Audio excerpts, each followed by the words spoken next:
and neighborhood standards, but what it couldn't capture was the sound of her voice breaking when she realized her carefully crafted lie to the police had just destroyed everything she'd spent 20 years building. By the time the squad cars pulled away that evening, one woman's obsession with control had triggered a chain of events that would expose secrets buried deeper than any swimming pool foundation, and the very essential aesthetics she claimed to protect would become the weapon that brought her empire crashing down. The first time Sarah Martinez saw Karen Whitfield peer over the back fence, she should have known trouble was coming, coffee mug halfway to her lips when she spotted the perfectly coiffed blonde head bobbing above the cedar slats like a territorial meerkat. Sarah set down her mug and stepped closer to the window. Sure enough, Karen was balanced on what appeared to be a stepladder, her manicured hands gripping the fence top as she surveyed Sarah's backyard with the intensity of a general planning a battlefield strategy. "Really?" Sarah muttered, then louder. "Good morning, Karen." The blonde head jerked, nearly causing its owner to topple. "Checking on my roses? They grow along this fence line, you know." Sarah glanced at the barren stretch of dirt where Karen claimed her roses grew. Must be very small roses. Well, they're new plantings, baby roses. Karen's laugh was bright and hollow. "I couldn't help but notice, you've made some changes back there." Sarah followed Karen's gaze to the corner of her yard where a modest above-ground pool sat, its blue walls gleaming in the morning sun. 15-foot round pool that her 80-year-old daughter Emma had been begging for since school ended. Yes, Emma loves it. She's been taking swimming lessons at the community center, and this gives her a chance to practice. Karen's smile tightened almost imperceptibly. "How wonderful. Though I do hope you checked with the HOA about the installation requirements. There are very specific guidelines about backyard additions, particularly those visible from neighboring properties. Besides, the HOA handbook says above-ground pools under 24 feet don't require pre-approval." "Oh, that's the old handbook, Karen. We updated the regulations last month. Didn't you get the notice?" Sarah frowned. "Well, no matter. I'm sure we can work something out." Grip on the fence tightened. "The thing is, Sarah, your pool is positioned right in the sight line from my master bedroom window. And while I'm sure it brings you joy, we have to think about the overall neighborhood aesthetics." Neighborhood aesthetics. Sarah felt heat rising in her chest. "Karen, it's a pool in my backyard, for my daughter. Of course, of course. But you have to understand Maplewood Estates is a premium community. Property values here depend on maintaining certain standards." Karen's voice dropped to a conspiratorial whisper. "Between you and me, the Hendersons are thinking of selling, and having a big blue plastic pool in direct view could really impact their asking price." Sarah stared at her neighbor, processing the audacity of the statement. She'd lived in this house for 3 years. Ever since her divorce finalized and she'd needed a fresh start for herself and Emma, the mortgage stretched her budget thin. But she'd chosen this neighborhood specifically because it seemed family-friendly and safe. Never once had anyone mentioned that her backyard choices needed to be approved by Karen Whitfield. "The pool stays," Sarah said quietly. Karen's mask slipped for just a moment, revealing something sharp and calculating underneath. "Well, of course, that's your choice.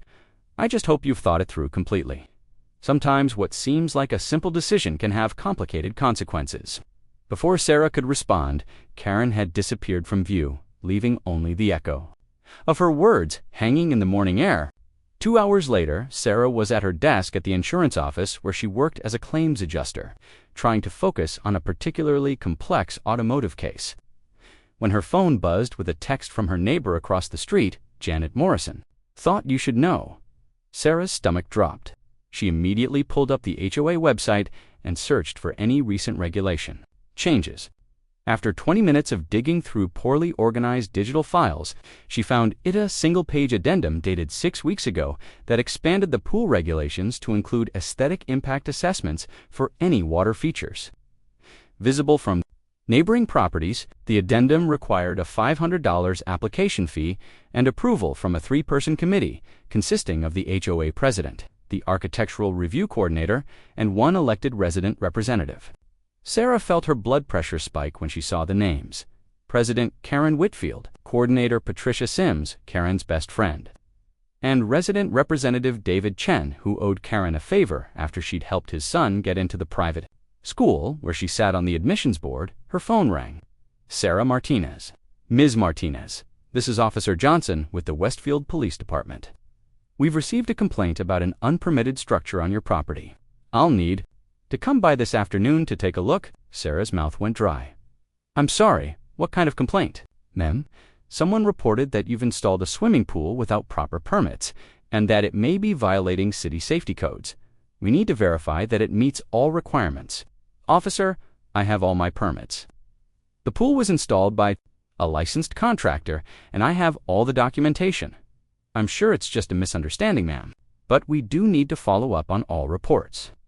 Would 3 p.m. work for you? Sarah closed her eyes. Yes, I'll be there. She hung up and immediately called her contractor, Mike Rodriguez, who had installed the pool.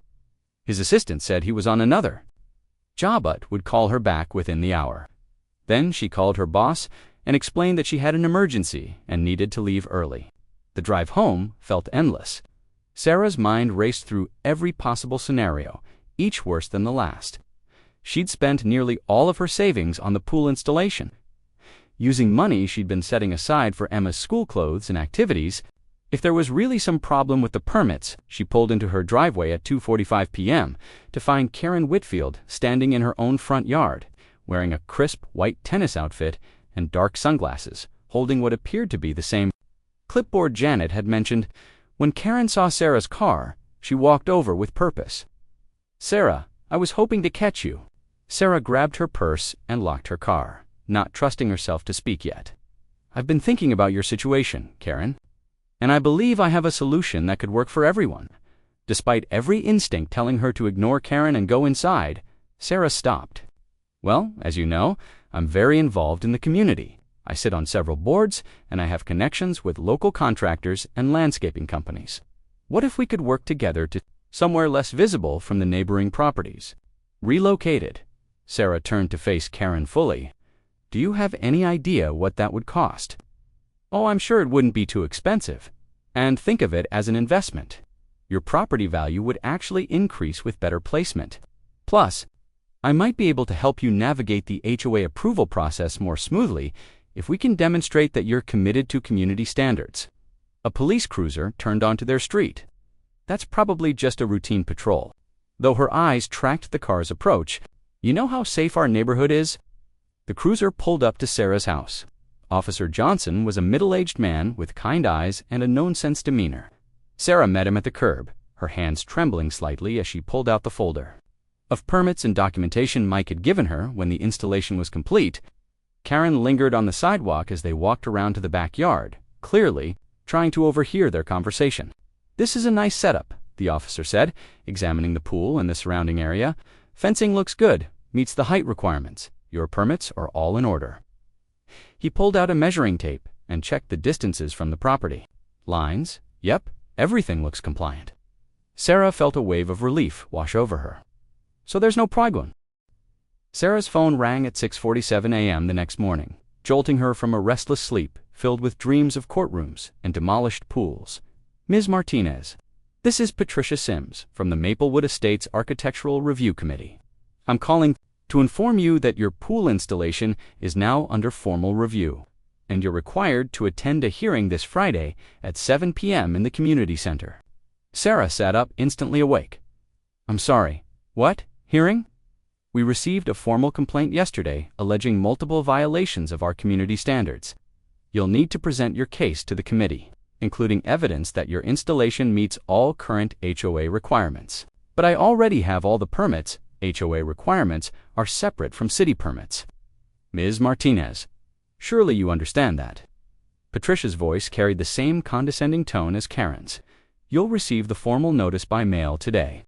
But I wanted to give you advance warning. Since the timeline is quite tight, what happens if the committee rules against me? Then you'll have 30 days to bring your property into compliance or face daily fines of $100 until the violation is corrected. Sarah's stomach lurched. 30 days to what? Remove the pool. The committee will determine the appropriate remedy. I suggest you review the updated regulations carefully. Before Friday. Good day, Ms. Martinez. The line went dead. Sarah stared at her phone, her mind racing. She needed help, and she needed it fast.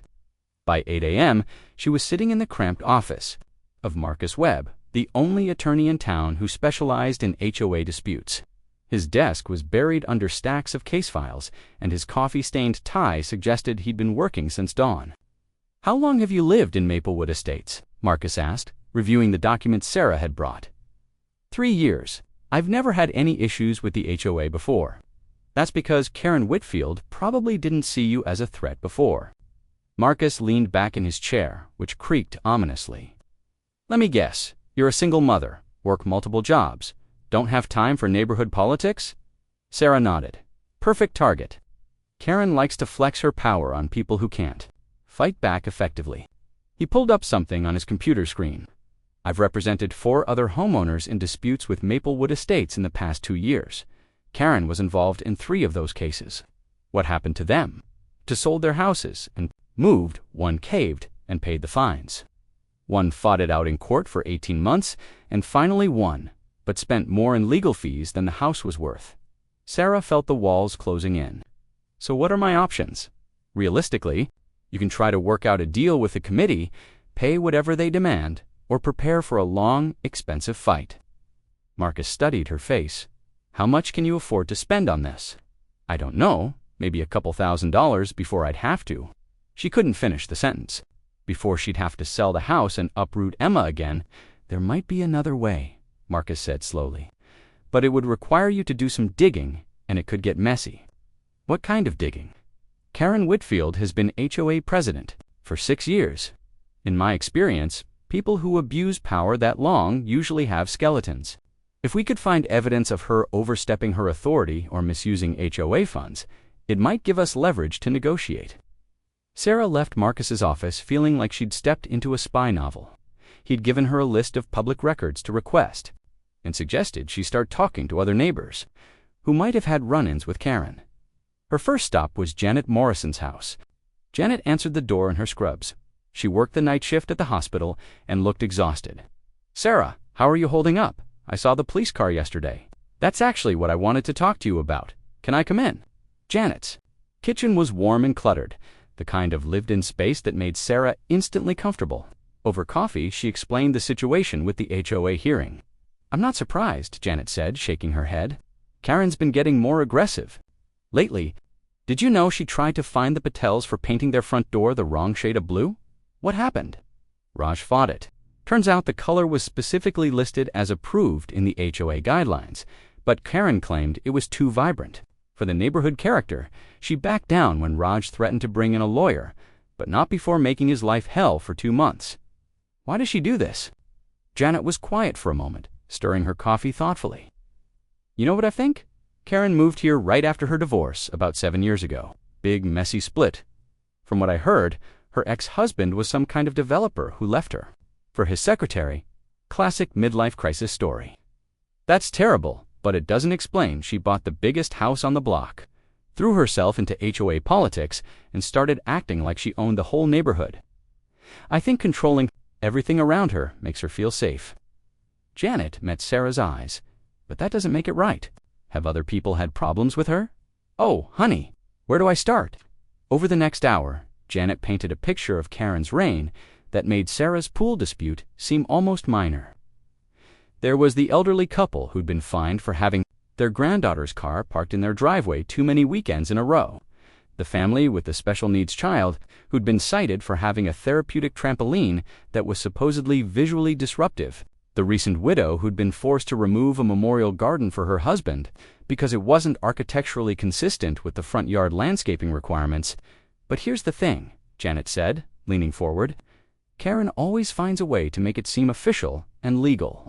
She's very careful about following the letter of the law, even when she's twisting it to her own purposes. So how do I fight someone like that? You find her weakness. Everyone has one." That afternoon, while Emma was at day camp, Sarah drove to the county courthouse to request the HOA financial records that Marcus had said were public information. The clerk, a friendly woman named Dolores, helped her navigate the filing system. "You're looking at the Maplewood Estates records. Interesting timing. Why's that?" "You're the second person this week asking about those files." Some developer was in here Monday pulling the same records. Sarah's pulse quickened. A developer, yeah, a nice-looking guy in an expensive suit, said he was doing due diligence on some property in the area. Dolores pulled out a thick folder. These are the most recent filings. Anything specific you're looking for? Sarah spent 2 hours poring over financial statements, budget reports, and expense records. Most of it was routine landscaping costs, administrative fees, maintenance expenses, but one line item kept appearing with unusual frequency: special assessment, consulting fees, paid to something called Whitfield Property Solutions. Her phone buzzed with a text from Marcus. Found something interesting. Can you meet at my office? At 4, Marcus was practically vibrating with excitement when Sarah arrived. Your neighbor is smarter than I gave her credit for, he said, spreading documents across his desk, but also greedier. Look at this. He showed her articles of incorporation. For Whitfield Property Solutions, filed just 18 months ago. The company was listed as a property management and consulting firm with Karen Whitfield as the sole owner and operator. Now look at this. He pulled out the HOA financial records Sarah had copied. Over the past year, the HOA has paid Whitfield Property Solutions almost $40,000 in consulting fees. Want to guess what those consultations were for? Sarah studied the invoices, pool compliance assessments, architectural reviews, neighborhood aesthetic evaluations. She's been paying herself to enforce the rules she's making up. It's not technically illegal, but it's a massive conflict of interest. The HOA bylaws required disclosure of any financial relationships between board members and vendors, and she didn't disclose it. Not only did she not disclose it, but look at the timing of these payments. Marcus pointed to a series of invoices.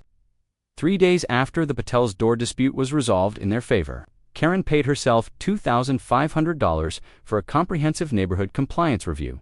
A week after the Memorial Garden case, another $1,800.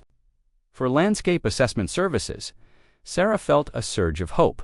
So we can use this against her. Better than that, if we can prove she's been manufacturing disputes to generate consulting fees, we can get her removed from the board and potentially recover damages for everyone she's targeted. But how do we prove that? Marcus smiled grimly. We're going to need help from your neighbors, and we're going to need to be very, very careful. That evening, Sarah called an emergency meeting at her house. She'd spent the afternoon quietly reaching out to every neighbor she could think of who might have had issues with Karen.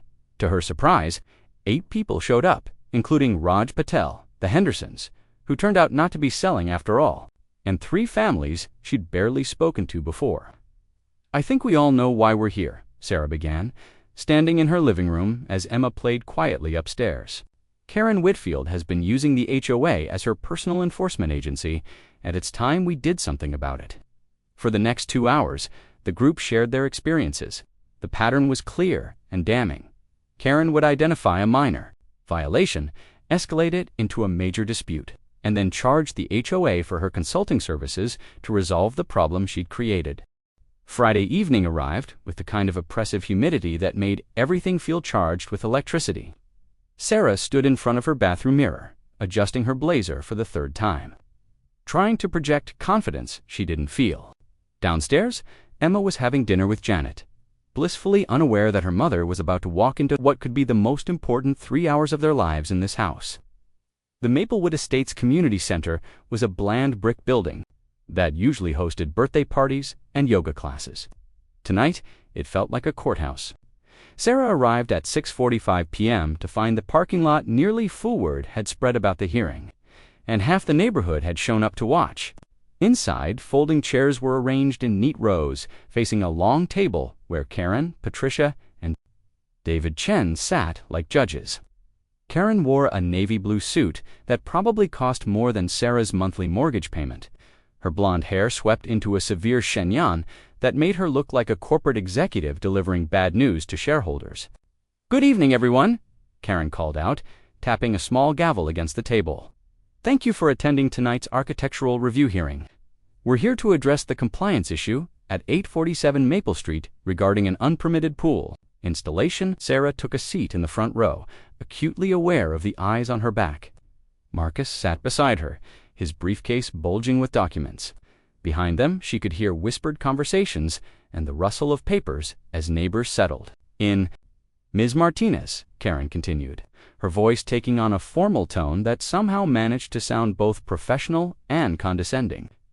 You've been given the opportunity to present your case regarding the violation of HOA Regulations, Section 4.7b, concerning aesthetic impact assessments for water features. Sarah stood up, her prepared remarks, suddenly feeling inadequate. Thank you. I'd like to start by saying that my pool installation meets all city requirements and was properly permitted through the appropriate channels. City requirements and HOA requirements are two different things, Patricia interjected, shuffling through a stack of papers. Our regulations are specifically designed to maintain property values and community standards that benefit everyone.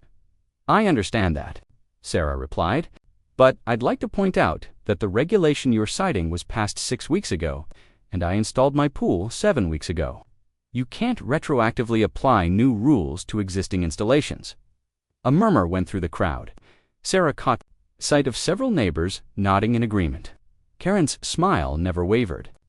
Actually, Ms. Martinez, if you read the regulation carefully, you'll see that it applies to any water feature that impacts neighborhood aesthetics, regardless of installation date. The committee has the authority to review any structure that affects community standards. Based on whose assessment, Marcus stood up, his voice cutting through the room. Ms. Whitfield, I'm Marcus Webb, representing Ms. Martinez. I'd like to know what qualified professional conducted this alleged aesthetic impact assessment. Karen's eyes flicked to Patricia, then back to Marcus. The committee conducted its own review based on community input and established standards. I see.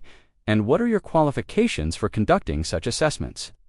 I've been a resident of this community for 7 years and have served on the HOA board for 6 of those years. I think my commitment to maintaining our neighborhood's character speaks for itself.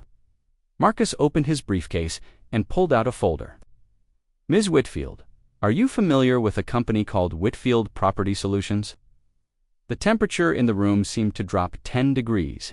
Karen's composure cracked just slightly, a brief tightening around her eyes that Sarah might have missed if she hadn't been watching so carefully. I'm not sure what that has to do with. It's a simple question. Are you familiar with Whitfield Property Solutions? Yes. It's a consulting company that provides services to various homeowners associations, including this one.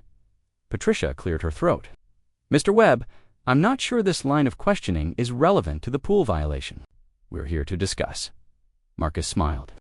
Oh, it's very relevant. You see, according to public records, Whitfield Property Solutions has received almost $40,000 from this HOA over the past 18 months for various consulting services. He pulled out a stack of invoices, services that seemed to coincide remarkably with compliance disputes in this very neighborhood. The murmur from the crowd grew louder. Sarah could hear Raj Patel's voice. I knew it. Karen's face had gone pale beneath her makeup. The committee occasionally consults with outside experts when complex issues arise. That's standard practice. Standard practice would be to disclose when the outside expert is actually the person making the decisions, Marcus replied. According to the HOA bylaws, any financial relationship between board members and vendors must be disclosed to residents and approved by a vote. That's enough, Karen snapped, her carefully maintained composure finally cracking. Mr. Webb, you're out of order. This hearing is about pool compliance, not actually. It's about a pattern of manufactured disputes designed to generate consulting fees, Marcus interrupted. Ms. Whitfield, how many compliance cases have you personally initiated since forming your consulting company? David Chen, who had been silent until now, leaned forward. Karen, is this true? You've been paying yourself to resolve disputes. Before Karen could answer, Sarah stood up. There's something else everyone should know. Ms. Whitfield has been surveilling my property and my family. She pulled out her phone and displayed the threatening text message. This came from an unknown number right after a neighborhood meeting, where we discussed tonight's hearing. You can't prove that came from me, Karen said, but her voice had lost its authority. Maybe not, Sarah replied, but I can prove that you've been taking photographs of my daughter and me in our backyard without permission. Janet Morrison witnessed it, and she's prepared to testify. Janet stood up from the back of the room. That's right. I saw Karen parked. on Elm Street with a telephoto lens, taking pictures of Sarah's yard. When she saw me watching, she drove away. The room erupted in angry voices. Sarah could hear Mrs. Henderson saying, "That's stalking," and someone else shouting, "She's been doing this to all of us." Karen banged her gavel frantically. "Order! Order! This is all speculation, and no, it's not." Raj Patel stood up, holding a manila folder. "Marcus asked me to pull some records. Karen, do you want to explain why your consulting company billed the HOA $2,500 for an emergency compliance review 3 days after you dropped the case against my front door? Or why," Maria Henderson added, standing with her own folder, "you charged us $1,800 for a landscape assessment right after you forced the Kowalskis to remove their memorial garden." Karen looked around the room, realizing that she was surrounded. The three-person committee that had seemed so formidable an hour ago now looked like what it was: 2 friends and 1 confused accomplice who was beginning to understand how he'd been used. David! This meeting, but David Chen was staring at Karen with a mixture of anger and disgust. "How long have you been doing this? How long have you been using the HOA to line your own pockets?" "I provide valuable services to this community," Karen said, her voice rising. "I maintain standards that keep your property values high.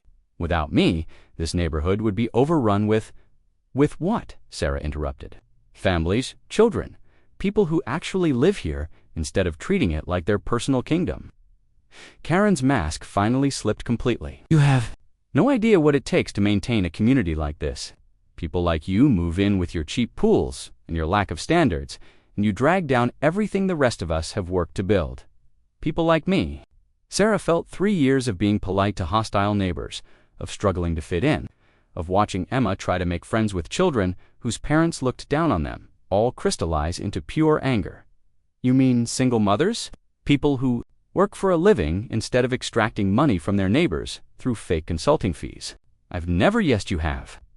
Marcus pulled out another document. "Bank records show that Whitfield Property Solutions' income correlates directly with compliance disputes in this neighborhood. You've been manufacturing problems to solve them." At a profit, Karen stood up abruptly, her chair scraping against the floor. "This meeting is adjourned."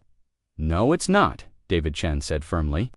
"As a voting member of this committee, I call for an immediate review of all consulting contracts and expenditures, and I motion to suspend any penalties against Ms. Martinez until we can conduct a full investigation."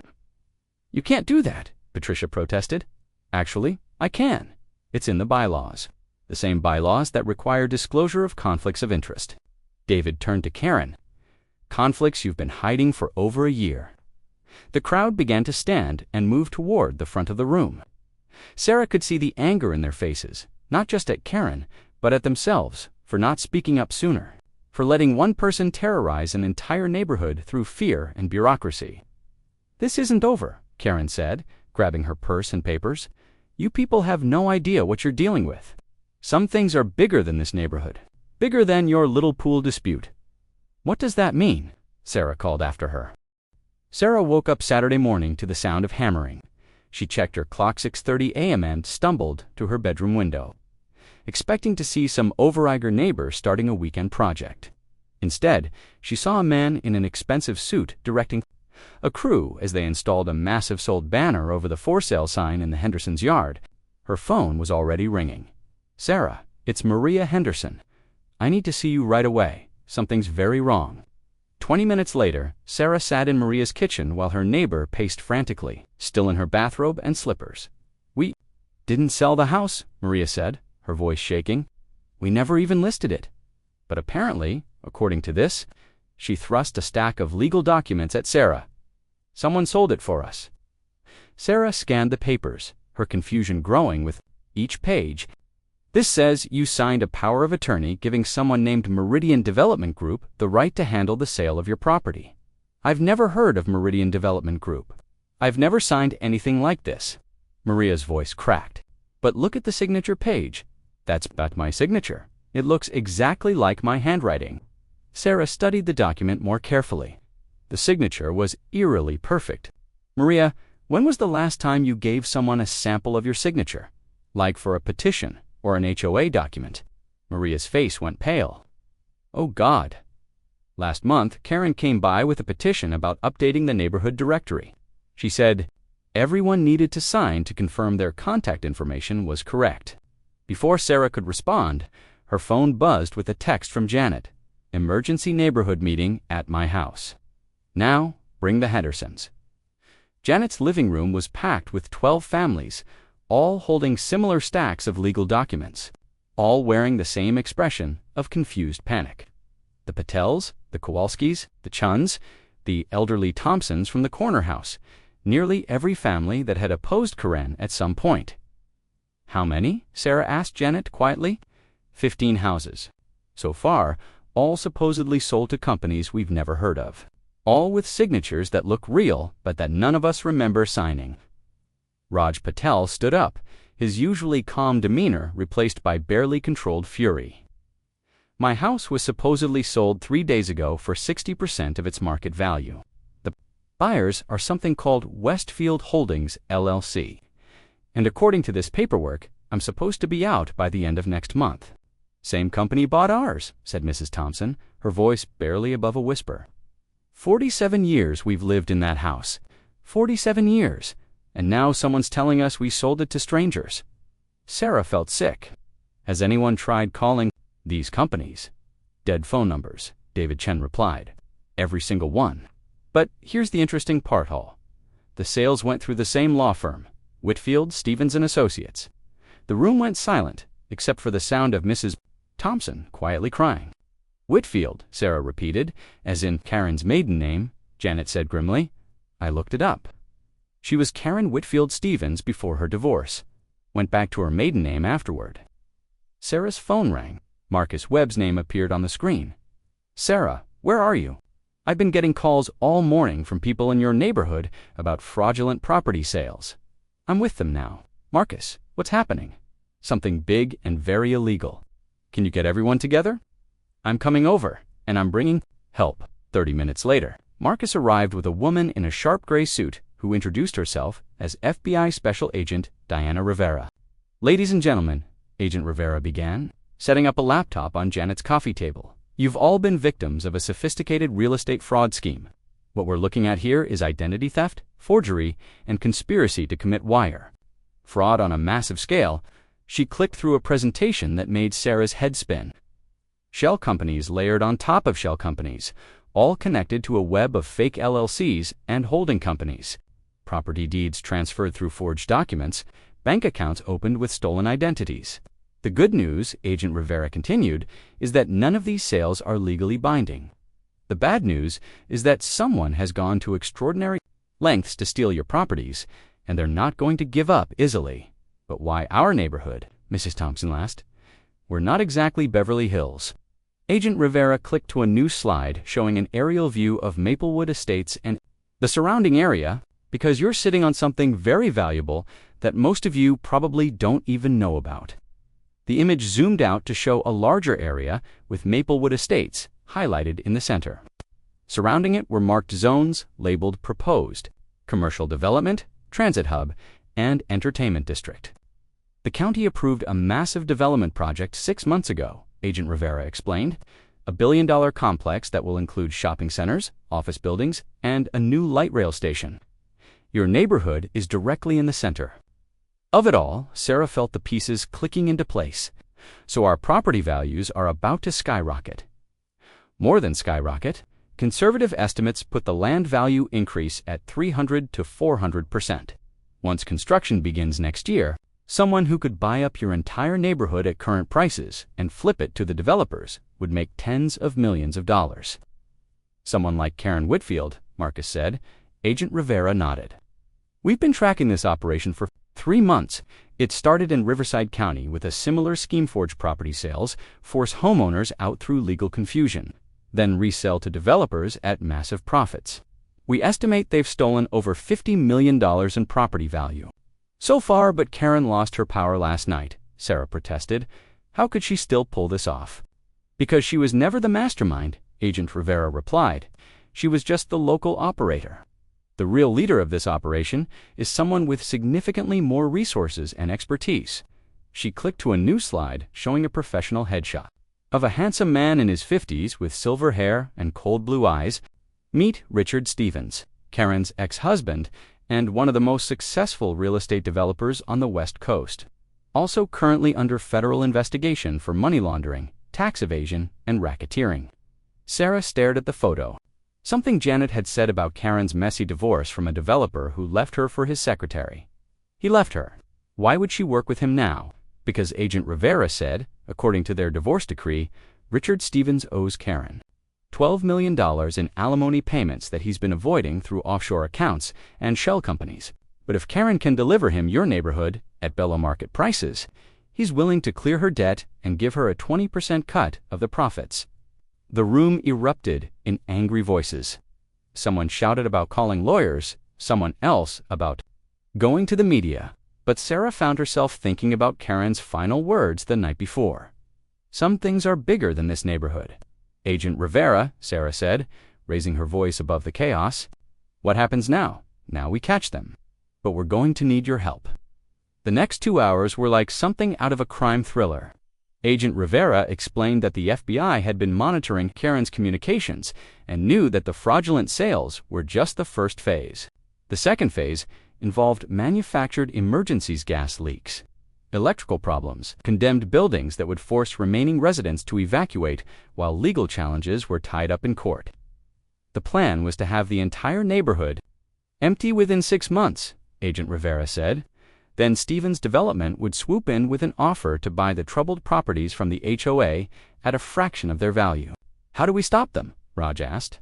We let them think their plan is working, Agent Rivera replied. Karen doesn't know we're onto her yet. She's going to make her next move soon, probably within the next few days. When she does, we'll be ready.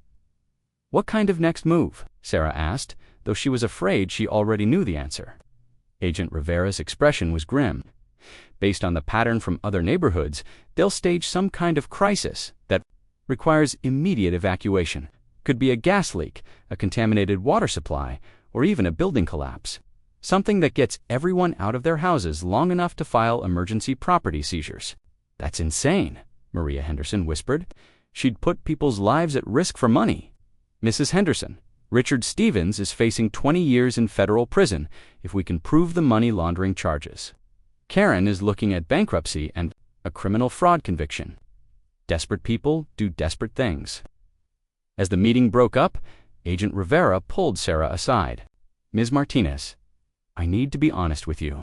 You're in more danger than the others. Karen sees you as the person who exposed her scheme and cost her everything. Our psychological profile suggests she's likely to target you personally. What does that mean? It means you and your daughter need to be very careful.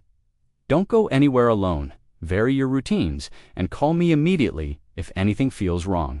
She handed Sarah a card with her direct number. And whatever you do, don't trust any emergency that seems too convenient or too urgent. That evening, Sarah sat in her backyard watching Emma play in the pool, trying to process everything that had happened 24 hours ago. Her biggest worry was a neighborhood dispute over pool regulations. Now she was in the middle of a federal investigation involving millions of dollars.